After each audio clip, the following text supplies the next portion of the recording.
백성이 호르산에서 출발하여 홍해길을 따라 에돔 땅을 우회하려 하였다가 길로 말미암아 백성의 마음이 상하니라.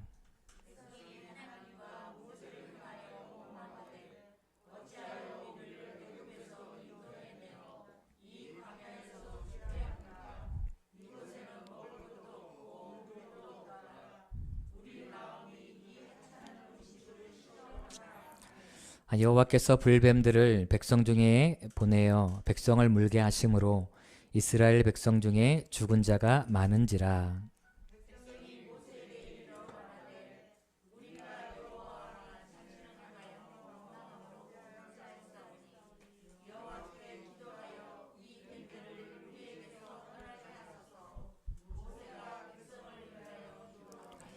여호와께서 모세에게 이르시되 불뱀을 만들어 장대 위에 매달아라. 물린 자마다 그것을 보면 살리라. 모세가 놋뱀을 만들어 장대 위에 다니 뱀에게 물린 자가 놋뱀을 쳐다본즉 모두 살더라. 아멘. 기도하겠습니다. 아멘. 할렐루야.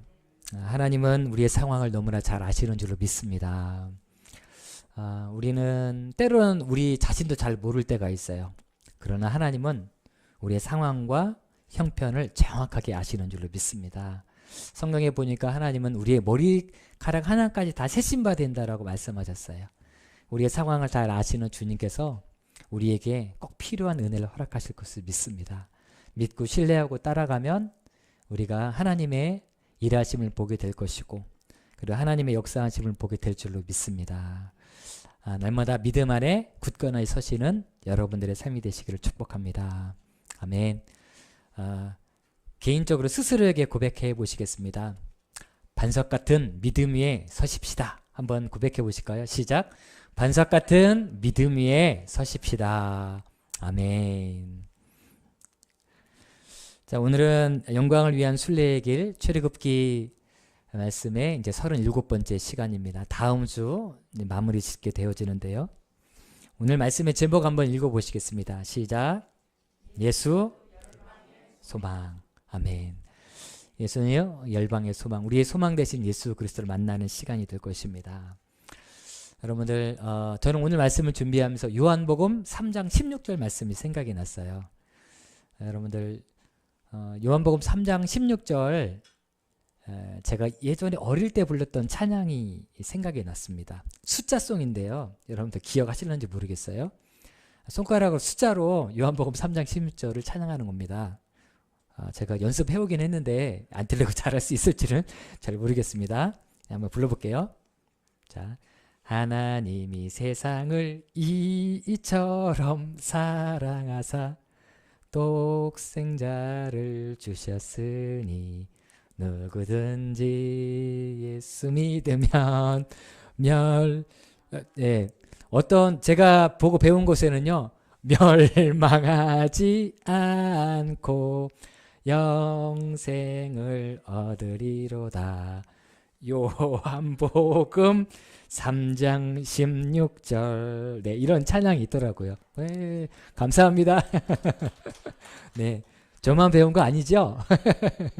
네, 여러분들 아주 쉬운 찬양입니다. 그냥 숫자 생각나는 대로 하시면 돼요. 하나님이 세상을 이처럼 사랑하사 이렇게 찬양하시면 되는 그런 찬양입니다. 오늘 말씀은 요한복음 3장 16절 말씀을 정확하게 그렇게 설명해 주고 있는 그런 말씀입니다. 사실 오늘 본문 말씀뿐만 아니라 구약 성경 전체부터 가장 강력하게 흐르는 한 줄기가 있어요. 그 줄기가 무엇이냐면 바로 예수 그리스도의 십자가와 복음에 대한 메시지가 창세기 말씀부터 요한계시록까지 계속해서 큰 줄기로 흘러가고 있습니다. 오늘 본문 말씀은요, 특별히 요한복음 3장 16절 말씀을 우리에게 정확하게 가르쳐주고 있는 말씀이에요. 자, 우리 지난주 보셨던 지도를 한번 보시도록 하겠습니다. 한 번 더 눌러주시고요. 가데스 바네아. 지난주 우리가 가데스 바네아에서 있었던 사건에 대해서 함께 말씀을 나눴습니다. 출애굽 2세대들이 광야를 방황하다가 38년이라는 시간 동안에 광야를 돌아다녔죠. 그리고 어디에 이르게 되죠? 가데스 바네아에게 이르게 됩니다. 그리고 여기에서 어떤 사건이 벌어지게 되냐면 물이 없어서 불평하는 사건이 벌어지게 돼요. 그때 하나님께서 모세에게 말씀하십니다. 너는 반석을 명하여 물을 내게 하라. 그런데 가만히 보니까 모세가 지금까지는 잘 참았거든요. 그런데 지금 도저히 못 참겠는 거예요. 그래서 화가 났던지 아마 이스라엘 백성들에게 화가 났겠죠. 그래서 하나님께서 분명히 반석을 향해서 명하여 물이 나오게 하라고 말씀하셨는데 모세가 어떻게 하게 돼요? 가지고 있던 지팡이로 반석을 치게 됩니다. 화가 나가지고. 그로 인해서 안타깝게 모세는 가나안 땅으로 들어가지 못하게 돼요. 하지만 이스라엘 백성들은 반석에서 나온 물로 해결하게 됩니다. 바로 가데스 바네아에서 있었던 사건이에요. 자, 그리고 이 가데스 바네아에서 이제는 어디로 이스라엘 백성들이 이동하게 되냐면 호르산에 이동하게 됩니다. 네, 호르산 보이시죠? 이스라엘 백성들은 광야를 벗어나 가나안 땅, 약속의 땅 가나안이 바라다 보이는 곳까지 이제 가게 됩니다. 가데스 바네아에서는요, 누가 죽게 되냐면 미리암이 죽게 되고요. 그리고 호르산에서는 누가 죽게 되냐면 아론이 죽습니다. 아론이 죽고 그 다음에 30일 동안 애곡하면서 이렇게 우는 그런 시간이 있게 되죠. 그리고 이 호르산에서 출발하여 다시 이제 출발하게 되는 것이죠. 자, 호르산을 출발한 이스라엘 백성들에게 가장 최적의 경로는요, 에돔 땅을 통과하는 경로입니다. 네, 여기 보이시죠? 에돔 땅을 통과하는 것. 이 길이 가장 좋은 길이에요. 그런데 문제는 이스라엘 백성들이 에돔 사람들에게, 족속들에게 찾아가서 우리가 이 땅을 좀 지나가게 해달라고 말을 했는데 청하게 되죠. 그런데 에돔 사람들이 안 된다 라고 말했다라는 것입니다. 참고적으로 에돔은요, 그 조상이 누구냐면 에서의 후손들입니다. 자, 이스라엘 백성들의 조상은 누구예요? 야곱. 그리고 에돔의 그 조상은 누구예요? 에서. 그럼 야곱과 에서는 무슨 관계죠? 형제지간이잖아요. 그러니까 이 에돔과 이스라엘 백성들은 친족간이에요. 친족간이죠. 그렇기 때문에 이 길을 좀 지나가자라고 얘기했을 때 오케이 해줄 수 있었어요. 그런데 안타깝게도 에돔이 안 된다라고 반대를 하게 됩니다. 거절하게 되죠. 이스라엘 백성들이 아마 어쩌면 평상시 같았으면 에돔 백성들과 전쟁을 치르고 그 길로 갈 수도 있었어요. 그런데 하나님께서 허락하지 않으셨습니다. 왜일까요? 친족간이기 때문이에요. 하나님께서 친족간이기 때문에 서로 싸우도록 하지 않으셨습니다. 그래서 지름길이 있는데 지름길로 가지 못해서 이스라엘 백성들이 어디로 내려가요? 여기 지도를 보니까요. 호르산에서 밑으로 내려오죠. 빨간 글씨로 빨간 줄기 있는 곳으로 해서 에시온 게벨로에서 다시 올라가게 됩니다. 그러니까 내려왔다가 다시 올라가야 되는 길을 걸어가야 됐던 것이죠. 그래서 이스라엘 백성들이 화가 났습니다. 부글부글 끓기 시작했어요. 끓기 시작해서 다시 폭발하고 원망을 발하게 됩니다. 민수기에는요, 총 9번의 원망이 나오는데 그 중에서 오늘 사건이 마지막 원망이에요. 그런데 원망의 정도가 가장 심각했었던 것 같습니다.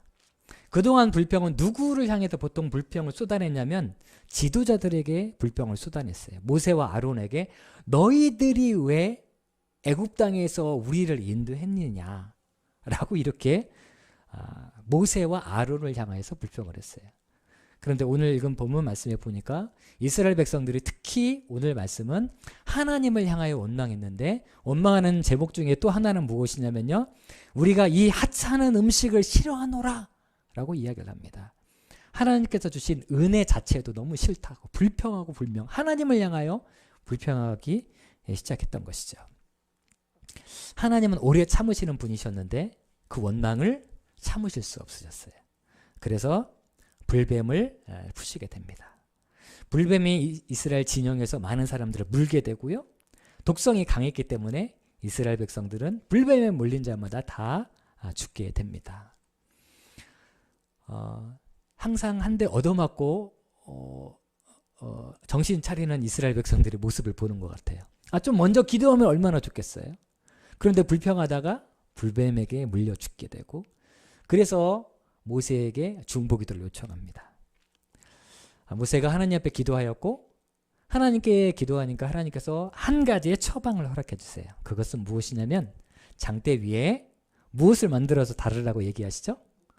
놋으로 뱀을 만들어서 높이 달아 올리라는 것입니다. 그러면 그 뱀을 본 자마다 다 구원을 받게 될 것이다 라고 하나님께서 이렇게 말씀을 하신 것이죠. 우리는 이 말씀을 통해서 가장 첫 번째 우리가 깨닫게 되는 아주 중요한 메시지는요, 이 땅에 살아가고 있는 모든 사람들은 다 죄인이라는 것입니다. 단 한 사람도 빠짐없이 하나님은 사랑이 많으시고 긍휼이 많으신 하나님이세요. 그런데 하나님께서 도저히 참으실 수 없을 정도로 이 땅에 사는 모든 사람들은 다 죄악으로 가득한 삶을 살아가고 있더라는 것입니다. 로마서 3장 23절의 말씀인데요. 한번 읽어보시겠습니다. 자, 시작.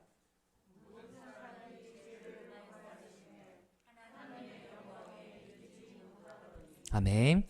모든 사람이 죄를 지었다라고 말씀을 하고 계세요. 저뿐만 아니라 우리 종찬이도 죄 굉장히 안 짓게 생겼잖아요. 착한 학생이잖아요. 종찬이도 죄인이라는 거예요.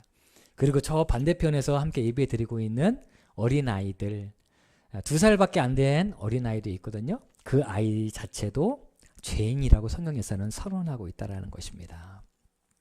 우리는 여기에서부터 인생의 길들을 출발해야 한다는 것이에요. 제가 예수님을 영접했던 그 이야기들을, 그 과거 이야기를 여러분들에게 한번 소개해 드린 적이 있는데요. 오늘 다시 한번 소개해 드리겠습니다. 제가 중학교 3학년이 되던 1월 달에 제가 예수님을 인격적으로 만났습니다. 그 전까지는 교회에 1년에 한 2번 정도 갔던 것 같아요. 1년에 2번 쉰 게 아니고요. 2번 정도 갔었습니다. 그 전까지는. 첫 번째는 여름 성경학교. 그리고 두 번째는 언제일까요? 네, 크리스마스. 이때 가면 꼭 먹을 걸 많이 주시더라고요. 그래서 1년에 한 2번 정도 교회에 가는 친구였어요. 그런데요, 저희 교회에 중등부가 있었고 고등부가 있었는데 중등부 회장이 저를 뽑은 겁니다. 도대체 있을 수 없는 일이 일어난 거예요. 아니, 교회도 나가지 않는데 저를 회장으로 뽑아놓은 거예요. 그리고 수련회를 간다라고 하는데 제가 회장이 됐잖아요. 그래서 어쩔 수 없이 코 껴서 이렇게 따라가게 되었습니다. 따라가게 됐는데 다른 친구들은 막 은혜를 받는데 저는 은혜가 안 되는 거예요. 왜냐하면 열심히 찬양을 하시는데 앞에서 찬양을 인도하거든요. 근데 지금까지 한 번도 들어보지 못한 찬양인 거예요. 왜냐하면 교회를 잘 안 다녔으니까 찬양을 열심히 하는데 은혜도 안 되고 이게 도대체 내가 왜 여기 있는지 잘 모르는 그런 상황이었습니다. 그러다가 저녁 집회가 끝나고 저녁에 산기도를 이제 올라가게 되었습니다. 그런데 다 올라가는데 저만 남아있을 수가 없잖아요. 저도 올라가게 되는데 특히 그 여자친구들이 올라가니까, 여자 동생들도 올라가고 그러니까 내가 보호해줘야 되겠다 생각이 마음 들어서 제가 산에 함께 올라가게 되었습니다. 추운 겨울인데 금방 내려올 줄 알았어요. 저의 계획은 올라가서 한 10분, 20분 있다 올라오는 게 계획이었습니다. 그런데 인생에 제 계획대로 잘 안 되잖아요. 기도가 끝날만 하면 한 사람이 눈물 흘리면서 기도하기 시작하는 거예요. 그리고 그 사람이 좀 잦아들만 하면 또 한 사람이 또 터지기 시작하고, 너무 춥고 발가락은 시려오고 내가 괜히 올라왔다 여기, 이런 마음이 무심무심 막 올라오고 있었어요. 그런데 그때 교회 다니는 한 형님이 찬양을 하시는데 교회 잘 다니는 분도 아니었어요. 제 기억으로는 기회를 띄엄띄엄 나오시는데 그냥 왜 옛날에 그 기타 하나씩 이렇게 딱 이렇게 메고 옛날에 그냥 거리 이렇게 왔다 갔다 하던 그런 네, 형님이었습니다. 그분이 찬양을 하고 있는 거예요. 이 찬양이었습니다. 제가 전에도 한번 불러드렸는데요. 세상에서 방황할 때 나 주님을 몰랐네. 내 맘대로 고집하며 온갖 죄를 저질렀네.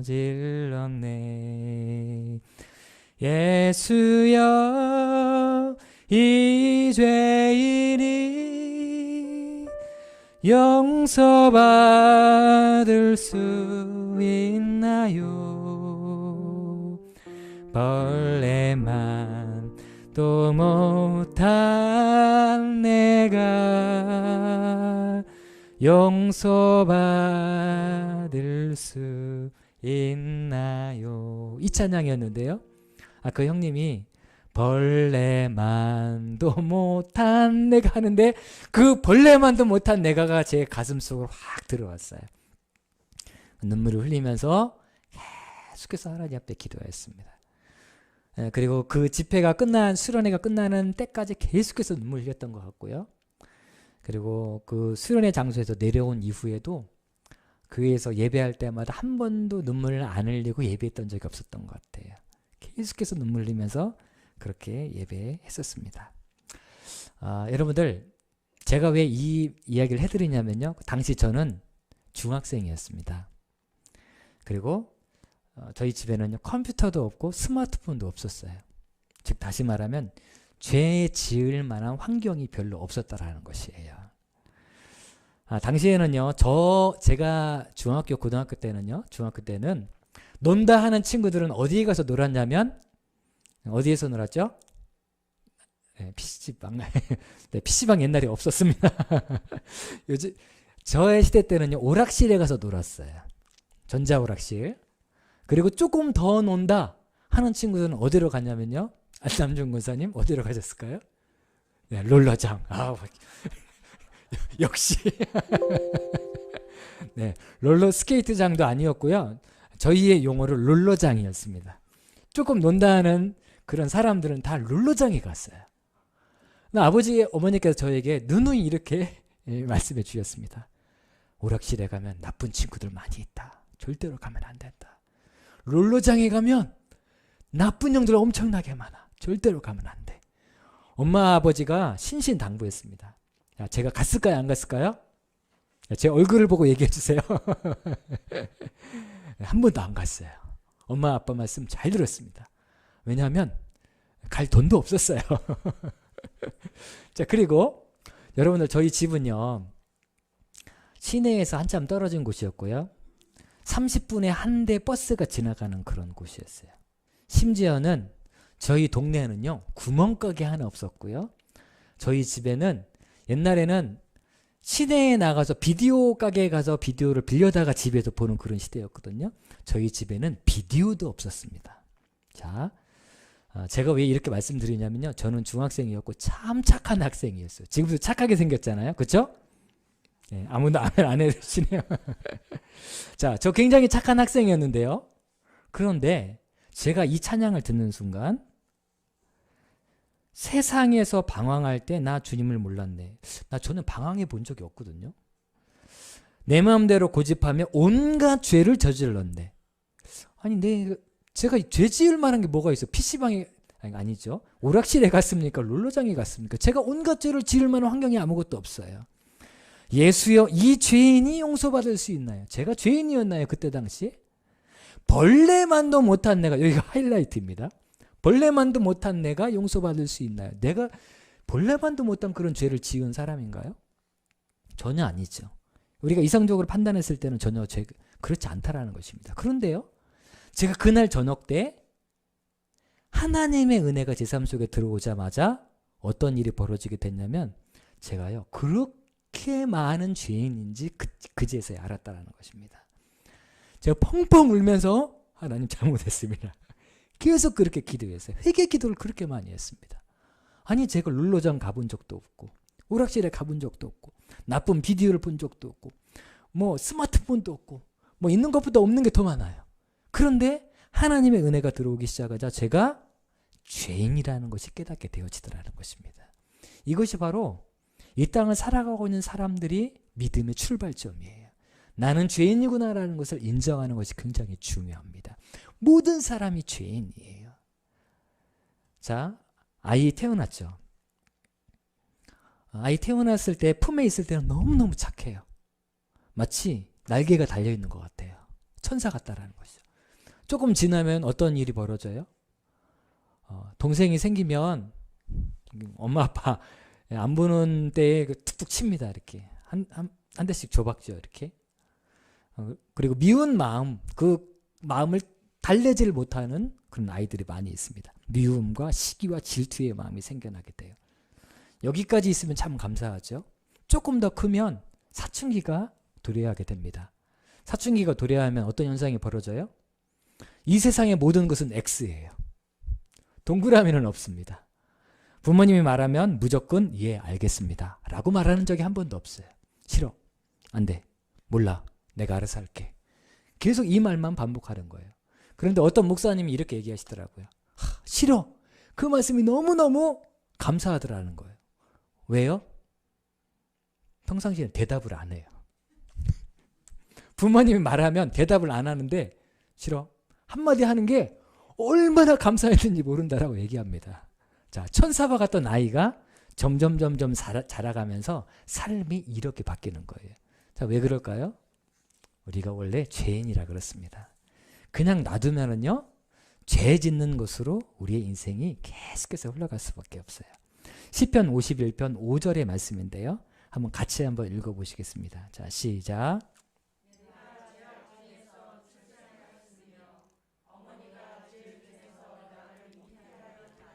아멘. 자, 이 말씀은요, 우리가 원래 인간이라는 존재가 원래 죄인이라는 것을 나타내는 것입니다. 우리는 원래 죄인이에요.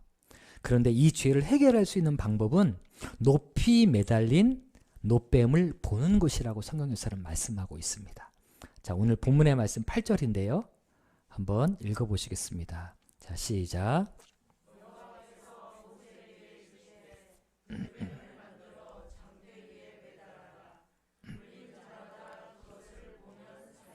아멘. 자, 여기에서 우리가 잊지 말고 꼭 기억해야 되는 것은 매달다라는 것을, 이 단어를 꼭 기억해야 합니다. 불뱀을 만들어서 그 노뱀을 장대 위에 매달아라 라고 얘기하셨어요. 그런데 이 매달린다라는 것은요, 바로 예수 그리스도의 십자가를 상징하는 것이라고 예수님께서 친히 말씀해 주셨습니다. 요한복음 3장 14절 말씀만 같이 한번 읽어보시겠습니다. 시작. 모세가 광야에서 뱀을 든 것 같이 인자도 들려야 하리니 라고 되어져 있어요. 뱀을 들었다라는 것은 무엇을 상징하는 거냐면 십자가를 뜻하는 것입니다. 예수님께서 뱀이 들려졌던 것처럼 예수님께서도 십자가에서 못 박혀 죽으셨음을 나타내는 것이에요. 그리고 9절을 보니까 높이 들린 노뱀을 쳐다본 사람, 십자가를 믿는 사람들은 구원을 주시겠다고 말씀하셨습니다. 본문의 말씀 9절도 읽어보시겠습니다. 시작. 모세가 노뱀을 만들어 장대 위에 다니 뱀에게 물린 자가 노뱀을 쳐다본 즉 모두 살더라 라고 되어져 있습니다. 아멘. 이 말씀은 십자가에서 죽으신 예수님을 믿는 모든 사람들에게 구원을 주신다라는 메시지인 거예요. 여러분들, 하나님은요, 불뱀에 물려서 죽어가는 사람들을 위해서 치료약을 주신 것이 아닙니다. 그리고 불뱀을 물러가게 하신 것도 아니에요. 불뱀을 없애주신 것도 아닙니다. 하나님은 불뱀에 물린 사람들에게 노뱀이 있는 곳으로 가서 노뱀을 만지라고 하신 것도 아니에요. 노뱀이 있는 곳으로 가는 행위는, 이것은 행위를 뜻하는 거거든요. 행함. 다시 말하면 행함을 통해서 우리가 구원받을 수 없다는 거예요. 하나님께서 이스라엘 백성들에게 주신 처방은 딱 한 가지였습니다. 있는 자리에서 보면 된다는 거예요. 있는 자리에서 우리가 예수 그리스도를 믿으면 구원을 받을 수 있다라고 우리에게 말씀해 주신 것입니다. 이 세상에서 가장 쉬운 처방이 되는 것이죠. 어느 날 니고데모가 예수님께 찾아왔습니다. 예수님께서 니고데모에게 말씀하셨어요. 사람이 거듭나야지 된다. 다시 태어나야 된다 라고 말씀하셨습니다. 그때 니고데모가 이렇게 말합니다. 주님, 우리가 한번 태어났는데 어떻게 어머니 뱃속으로 다시 들어갈 수 있겠습니까? 어떻게 다시 태어나요? 그러자 예수님께서 니고데모에게 이렇게 말씀하셨습니다. 14절 15절 요한복음입니다. 한 절씩 교독해 보겠습니다. 모세가 광야에서 뱀을 든 것 같이 인자도 들려야 하리니.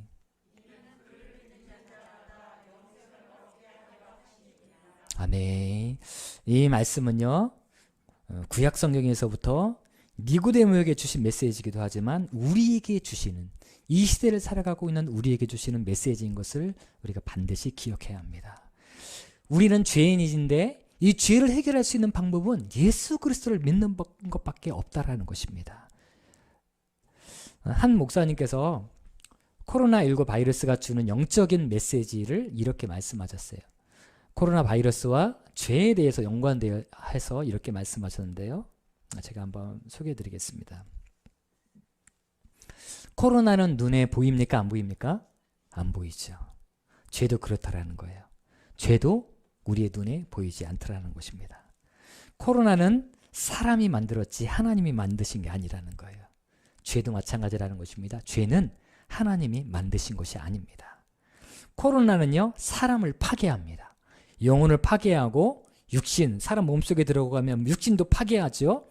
그리고 몸속으로 들어가지 않아도 코로나가 앞에 있는 것만으로도 두려움에 떨고 있죠.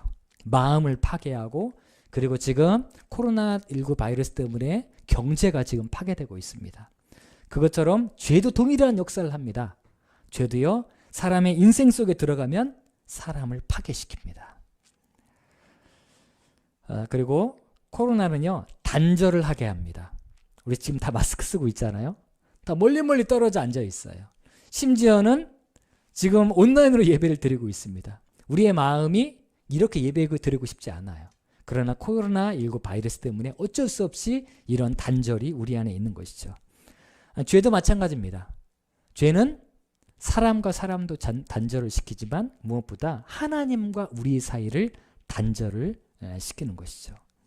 그런데요, 한번 보세요. 코로나는 우리가 지금 처음 발병했을 때부터 지금 약 1년 정도가 지나가고 있는데, 코로나19 바이러스가 김포 장기동에서 한 분이 전염됐다 라고 했었던 때가 있었습니다. 그때 마음이 어떠셨어요? 마음이 콩닥콩닥 하셨을 것입니다. 아마도 마음이 너무 힘든 분도 계셨을 거예요. 그런데 지금은 조금 어때요? 장기동에서 몇 분이 나오십니다. 하루에도. 그런데도 마음이 좀 어떠세요? 이렇게 많이 코로나19 바이러스에 걸리신 분이 많이 있으심에도 불구하고 둔해지셨습니다. 죄도 마찬가지예요. 죄도 처음에 우리의 삶 속에 들어올 때는 너무 안타까워요. 죄 짓는 게. 그런데요, 이 죄와 함께 살다 보면은 아무렇지도 않게 됩니다. 뿐만 아니라 코로나19 바이러스는요, 나라와 나라와도 단절을 시킵니다. 우리가 어떤 나라에 들어가고 싶은데 마음껏 들어갈 수 없어요. 그래서 아프리카의 최성우 선교사님께서 올해 한 2월쯤에 들어오셨는데요. 계획은 4월에 나가시는 것이었어요. 그런데 11월에 나가셨습니다. 왜 그래요? 그 나라의 마음대로 들어갈 수 없는 겁니다. 죄도 마찬가지입니다. 죄도요, 우리가 하나님의 나라에 가고 싶지만 마음대로 하나님의 나라에 들어갈 수 없게 돼요. 죄의 문제를 반드시 해결해야 된다는 것입니다. 자, 그런데 코로나19 바이러스로부터 우리가 완전히 이 문제를 해결할 수 있는 방법이 있어요. 그것은 무엇이죠? 백신과 치료제가 나오면 이 문제를 해결할 수 있습니다. 그런데 백신과 치료제가 있다는 것만 아는 것만으로 해결되나요? 아니면 이 백신과 치료제가 우리의 몸속으로 들어와야 되나요? 몸속으로 들어와야 돼요. 우리의 죄를 해결하는 것도 마찬가지입니다. 구원받는 것도 마찬가지예요. 예수님이란 분이 계시다라는 것은 다 알고 있어요. 12월 25일이 크리스마스라는 것은 믿지 않는 분도 다 알고 계세요. 그런데 아는 것만으로 죄의 문제를 해결할 수 없습니다. 예수 그리스도를 나의 구주로 영접하셔야지만 이 죄의 문제를 해결할 수 있다는 것을 우리가 꼭 기억해야 한다는 것입니다. 아무 조건도 없어요. 그냥 믿음으로 말미암아 구원받는다라고 성경에서 말씀하고 있죠. 그런데 세상 사람들은 이것 때문에, 이 메시지 때문에 교회를 싫어하시는 분도 계세요. 교회는 너무 독선적이다. 왜 예수 예수만 믿어야지 꼭 구원받냐? 라고 얘기하시는 분도 계세요. 그러나 사실 예수 그리스도를 믿음으로 말미암아 구원받는다라는 이 핵심적인 메시지는요, 편협한 것이 아니라 이 세상 사람들이, 모든 사람들이 다 받아들일 만한 가장 쉬운 메시지라는 것을 우리가 꼭 잊지 말아야 합니다. 여러분들, 우리가 어느 곳에 가든지 자격 조건이 주어져요. 아무나 우리가 어느 공간에 가거나 무엇을 살 수 있는 것이 아닙니다. 제가 말이죠, 어느 날 자동차를 운전해서 이 앞에 있는 레미안 아파트와 우남 아파트를 제가 자동차를 운전해서 들어가는 일이 있었습니다. 그런데 말이죠, 사람들이 저를 못 알아보더라고요. 제가 목사인 걸 모릅니다. 제가 쭉 가면 지하주차장으로 내려가려고 하는데요, 저를 막는 거예요. 누가 막아요? 차단기가 막아요. 그런데 저는 막는데 어떤 사람들은 가까이 가니까 그냥 열어주시더라고요. 왜 그럴까요? 저는 거기 주민이 아니에요. 제가 아파트 주차장으로 들어가는 것도 제한이 있습니다. 그렇죠. 당신은 우리 아파트에 안 사니까 들어오시면 안 돼요. 라는 게 제가 제한된 거예요. 아파트 들어가는 것도 제한이 되어져 있습니다. 그리고 백화점에 가면요, VIP 분들만 이용하실 수 있는 주차장이 있으십니다. 제가 어느 날 조금 한참 됐던 것 같은데요, 운전을 하면서 백화점에 들어갔는데 들어가자마자 저쪽 자리를 보니까 주차장이 다 비어 있는 거예요. 그래서 핸들을 틀어서 그쪽으로 향하려고 하는데 주차 관리해 주시는 아저씨가 스톱 해주세요. 야, 내려가 주세요. 한층 더 내려가 주세요. 라고 얘기하시더라고요. 왜요? 그랬더니 여기는 VIP들만 주차할 수 있는 공간입니다. 라고 얘기하시더라고요. 그래서 제가 그 주차 이용을 보면서 네 하고 내려갔습니다. 여러분들, 주차할 수 있는 것도요, 자격이 제한되어져 있어요. 심지어는 카드도 마찬가지입니다. 제가 예전에 카드 한 장을 좀 발급받고 싶은 카드가 있었어요. 그래서 제가 딱 신청해가지고, 제가 이제 신청을 하려고 연락을 했더니요, 거기서 X 하시는 거예요. 당신은 안 됩니다. 그러는 거예요. 왜요? 왜 저에게는 카드 발급이 안 됩니까? 그랬더니 목사는 안 됩니다. 그러시더라고요. 목사가 왜 안 되냐고 그랬더니 목사는 무직으로 분류가 된대요. 그래서 목사에게는 카드 발급이 안 된다는 것입니다. 여러분들, 카드 한 장 발급 받는 것도 제한이 있습니다. 그렇죠. 주차장에 내려가는 것도 제한이 있고요, 주차장을 사용하는 것도 제한이 있고, 카드 한 장 발급받는 것도 제한이 있어요.